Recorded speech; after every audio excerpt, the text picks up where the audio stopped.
जब हम हॉस्पिटल से वापस आए थे तब आई ने और मैंने यही कहा था कि तुम्हारे लिए नीचे रहना बेहतर होगा, लेकिन तब तुमने मना कर दिया था। अब तुमने बिना मुझे बताए तुम ऐसे सीढ़ियों से नीचे उतर रही हो। कुछ हो जाता तो? कुछ हो भी जाता तो तुम्हें क्या फर्क पड़ता? तुम बात को ज्यादा मत खींचो विराट, मुझे जाने दो। तो मैं तुम्हें लेके चल रहा हूँ ना। हाथ छोड़ो मेरा, हाथ मत लगाना मुझे, मैं खुद जा सकती हूँ।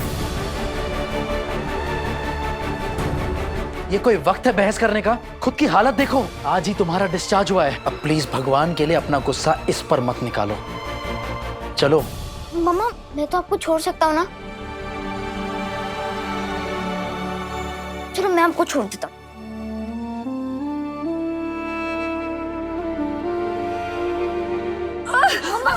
मम्मा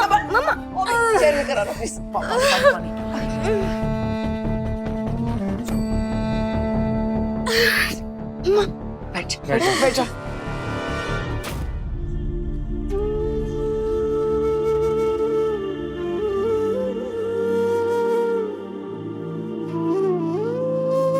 आई, मुझे इसकी तबीयत ठीक नहीं लग रही है, मैं डॉक्टर को बुला ही लेता हूँ। कोई जरूरत नहीं डॉक्टर को बुलाने की, मैं ठीक हूँ।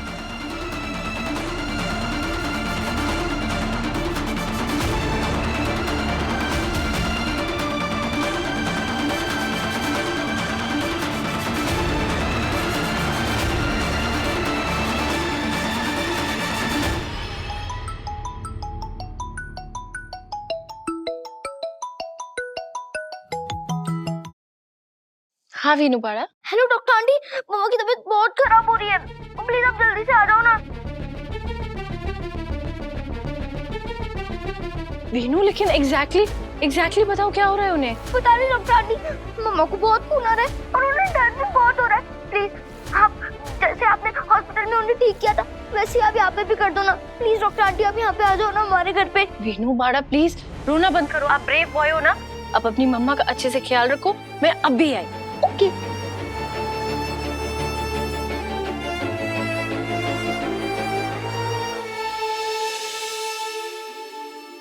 विराट फोन क्यों नहीं उठा रहे?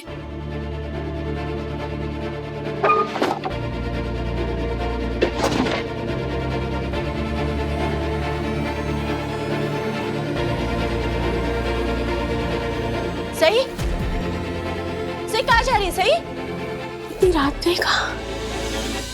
बाकी क्या जरूरत थी अकेले नीचे आने की? क्यों नहीं रह सकती थी तुम रूम में? क्योंकि तुम मेरा ढंग से ख्याल नहीं रखते विराट। मेरा होना ना होना तुम्हारे लिए एक ही बात है, इसलिए प्लीज ये मेरे लिए घबराने का, मेरी परवाह करने का नाटक ना तो तुम बंद ही करो, और हो सके ना तो प्लीज मेरे इर्द गिर्द मंडराओ मत। तुम्हारा ये दिखावा करना ना अभी मुझे मेरी इंसल्ट सा लग रहा है। बाकी तुम ऐसे कैसे? हाँ विराट, मैं वही पाखी हूँ जो तुम्हारे सामने मर रही थी, लेकिन तुमने मुझे एक बार देखा तक नहीं। तो फिर अब तुम्हें मेरी इतनी परवाह क्यों हो रही है? बाकी अगर तुम्हें मेरी परवाह होती ना तो तुम्हें पता होता कि मैं खतरे में हूं, लेकिन नहीं, तुम तो वहां सही को अपनी गोद में लिए उसे सांसें दे रहे थे ना।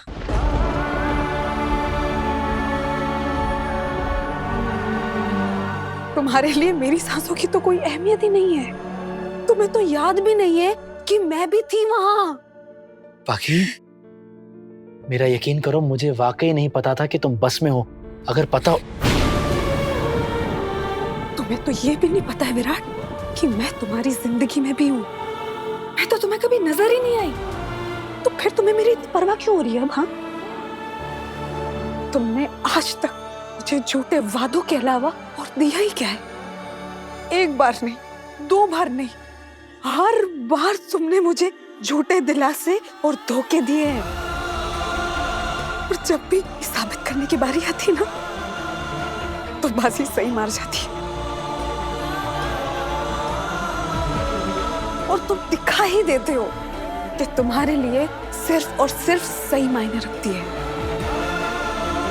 तो प्लीज ये जब दिखावा करना बंद करो तो।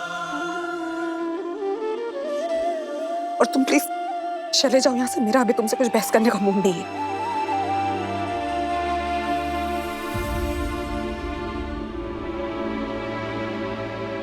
मैंने कहा तुम जाओ यहाँ से विराट। विराट, अगर तुम नहीं गए ना तो मैं कसम खा के कहती हूँ कि मैं खुद अपनी जान ले लूंगी।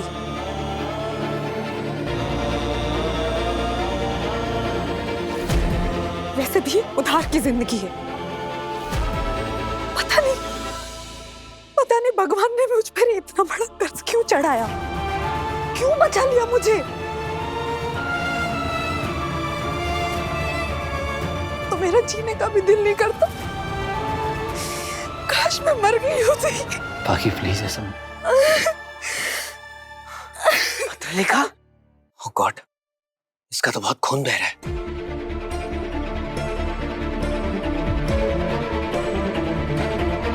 देखिए, आप लोग प्लीज बाहर जाइए।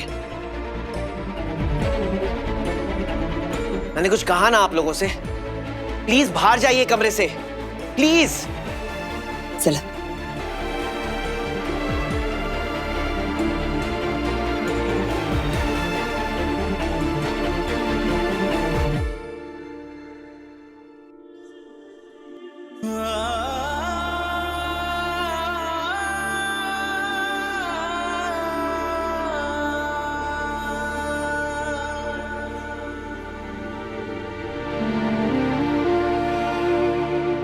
जस्ट रिलैक्स, सब ठीक हो जाएगा, डोंट वरी।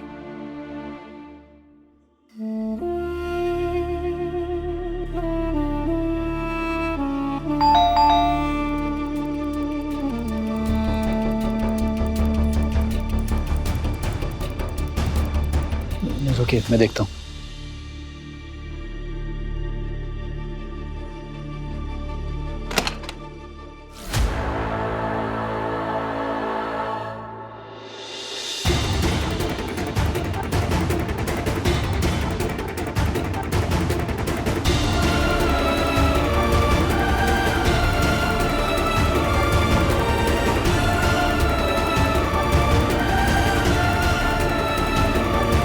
इसे किसने बुलाया यहाँ पर?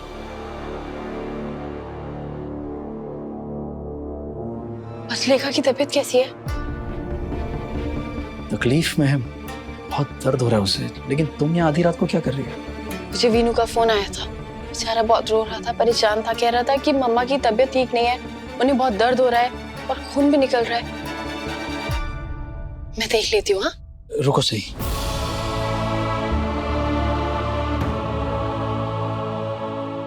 क्यों?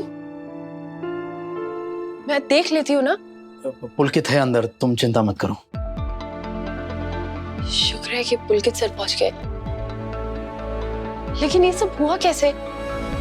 स्टिचेस में से खून बाहर कैसे आया?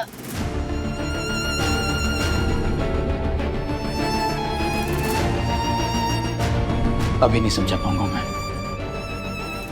ये लड़की इतनी रात गए यहाँ क्यों आई है?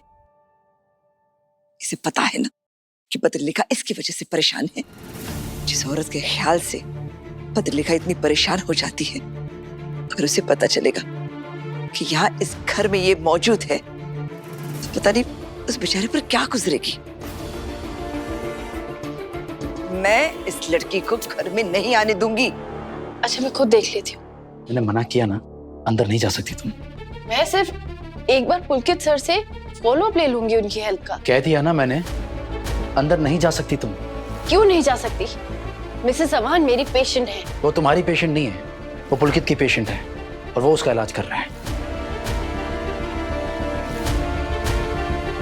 देखो सही, मैं नहीं चाहता हूं कि तुम अंदर आओ और कोई नया तमाशा हो, इसलिए प्लीज वापस चली जाओ। And I am very sorry तुम्हें तकलीफ सहनी पड़ी। मैं वीनू को समझा दूंगा, आइंदा से वो तुम्हें ऐसे परेशान नहीं करेगा। बाकी का इलाज किस डॉक्टर से करवाना है, किससे नहीं, उसका फैसला मैं लूंगा। और मैं नहीं चाहता हूं कि तुम उसका इलाज करो या उसके आसपास भी जाओ।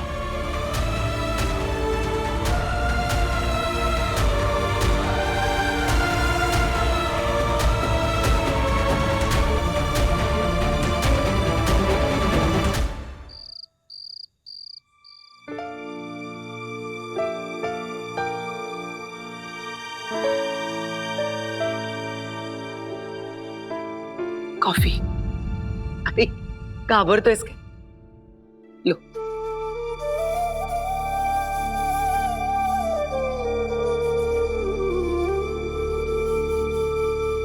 मेरा बहुत मन कर रहा था तुम्हें कहूं जाओ मेरे कमरे में जाके सो जाओ, लेकिन मुझे पता था तुम सुनोगे नहीं।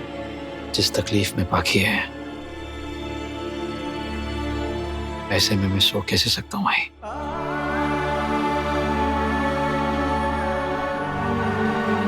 उसके इस हाल में मैं उसका साथ देना चाहता हूँ, उसका ख्याल रखना चाहता हूँ, पर वो ऐसा नहीं चाहती।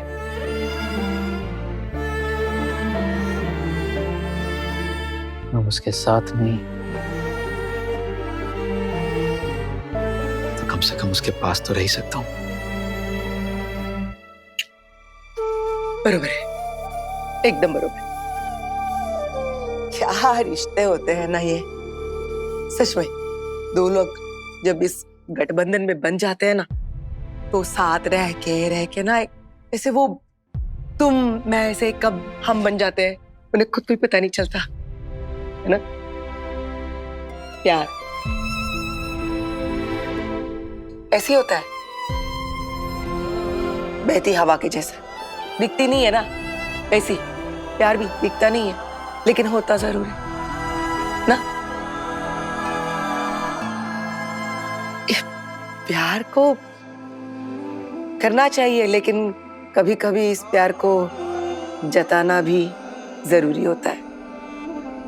देखो गुरु, अब तुम दोनों का रिश्ता इस मोड़ पे आ गया है जहां तुम्हें हर तरीके से हर मुमकिन कोशिश करनी होगी तुम दोनों के रिश्ते को बचाने की।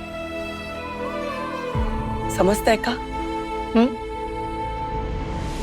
पत्रलेखा की जगह पे तुम्हारा सही को बचाना मैं आई मैंने नहीं मुझे... मैं ऐसे कुछ भी नहीं कहना चाहती। मैं बस एक कहना चाहती हूँ वो कि पत्रलेखा के शरीर पे बहुत जख्म हो गए हैं। अभी वो मौत के मुंह से बाहर आई है, लेकिन उसके दिल पे जो जख्म हुए हैं वो इन जख्मों से कहीं ज्यादा है। रोना, देखो बेटा, शरीर के जख्म है दवाई से भर जाएंगे, दिल के जख्मों का इलाज सिर्फ तुम कर सकते हो। अगर वाकई में तुम उसकी परवाह करते हो तो तुम्हें उसके जख्मों का इलाज करना होगा। उसके दिल में जो डर है ना उसे भगाना होगा, बस। यही तो समझ में नहीं आ रहा है, करूं तो क्या करूं। मैंने जितने भी वादे दिए हैं उन्हें जितनी कोशिश करता हूं पूरा करने की, निभाने की, उतना ही तोड़ते जा रहा हूं मैं। पता नहीं जिस भी चीज को संभाल के रखने की कोशिश करता हूं वो टूट कर बिखर क्यों जाती है। मैं पाखी का ख्याल रखना चाहता हूं, उसे खुश करना चाह रहा हूं, लेकिन जितनी कोशिश करता हूं उतना ही मैं उसे तकलीफ पहुंचाते रहता हूं।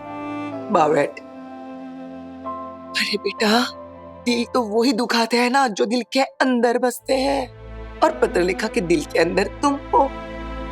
वो तुम्हें बहुत प्यार करती है, तुम्हें बहुत चाहती है। उसकी हर तकलीफ का इलाज सिर्फ तुम्हारा प्यार है। प्यार? हाँ, प्यार। पत्रलेखा ना इससे कुछ कम चाहती है और ना ही कुछ ज्यादा।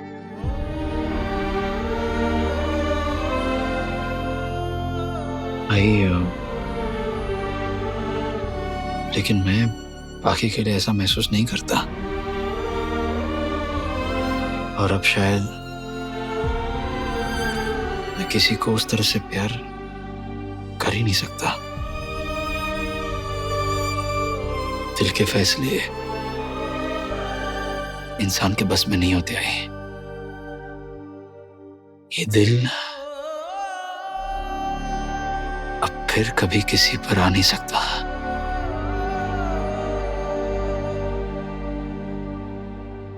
गुरु, सुनो, देखो बेटा, ये रिश्ते निभाते निभाते ना इंसान इस इस रिश्ते की गहराई महसूस करना शुरू कर देता है। सच्ची में। हाँ, तुम देखो, तुम्ही ने मुझे बताया था कि नहीं, पत्रलेखा ने तुम्हारे लिए बहुत कुछ किया है, उसने बहुत कुछ सहा है। वही तो वीनू को तुम्हारी जिंदगी में लेकर आई थी। उसने तुम्हारी जीने की उम्मीद बढ़ाई। तो क्या तुम उसकी दी हुई जिंदगी को उसी के नाम नहीं कर सकते?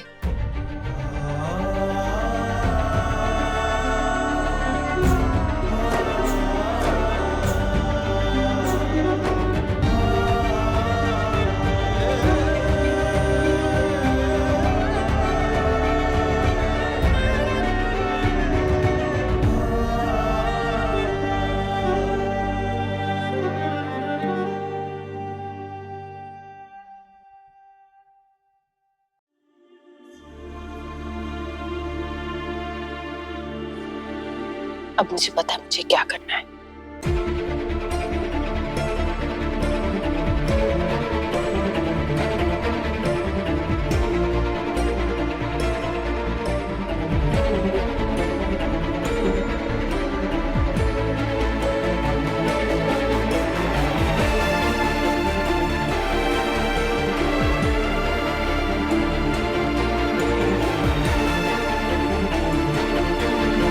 सही,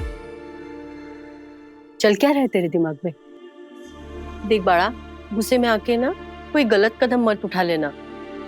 मैं जो कदम उठाने जा रही हूँ एकदम सही है। वो फाइल दीजिए।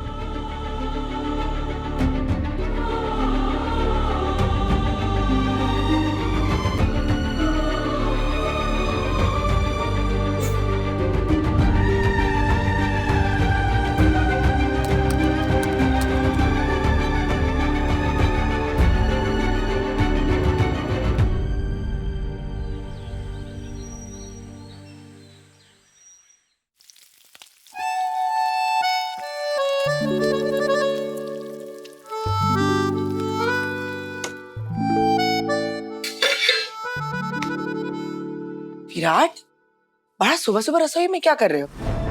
वो आई, मैं बाकी के लिए नाश्ता बना रहा था। और आप उसे बताना मत कि मैंने बनाया है। आप खिला देना उसे, वो वरना खाएगी नहीं।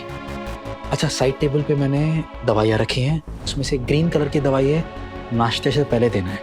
और बाकी जो दवाइयाँ हैं वो नाश्ते के आधे घंटे के बाद देनी है। दोपहर को लंच के बाद भी देनी है। तो एक काम करूँगा, आपको फ़ोन करके याद दिला दूंगा। अभी मुझे ऑफिस जाना है, ज़रूरी काम है, पर जल्दी आ जाऊंगा, ठीक है? तो ये सब आप जल्दी आ जाऊंगा। को मैं कर लूंगी, मैं उसका बखूबी ख्याल रखूंगी।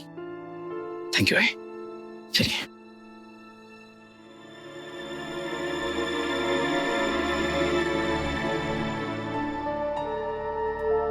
मस्त मस्त। क्या फायदा इतनी परवाह दिखाने का, जबकि तेरा बेटा काम पर जाकर उस जंगली मुर्गी से ही मिलने वाला है। जब तक परेशानियों की जड़ आसपास रहेगी तब तक मुसीबतें आए दिन दस्तक देगी ही। इंसान जब बीती बातें भूलकर आगे बढ़ने की कोशिश कर रहा है तो उसका हौसला बढ़ाना चाहिए ना वहीनी, ना कि उसके टांग खींच के उसको पीछे लेके आना चाहिए। रिश्तों को संवारना है तो गुजरे हुए कल के आईने में नहीं, आने वाले कल के आईने में देखना चाहिए। बरोबर है ना? आप ही ने सिखाया है।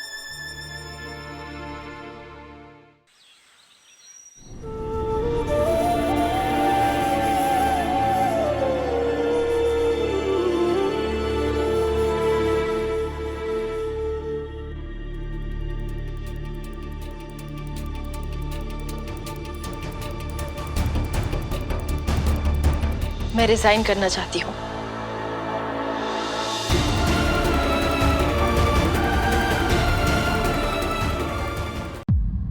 क्या? क्यों?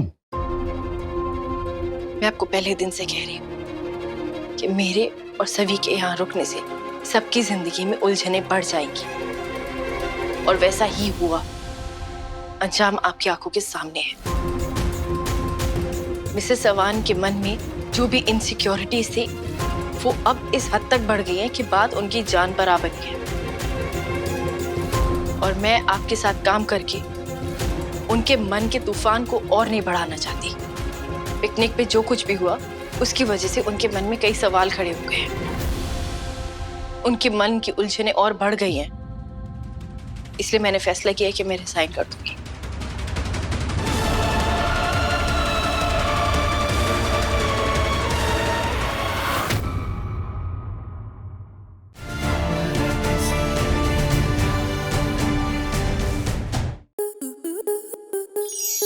To enjoy more such amazing videos, subscribe to our YouTube channel.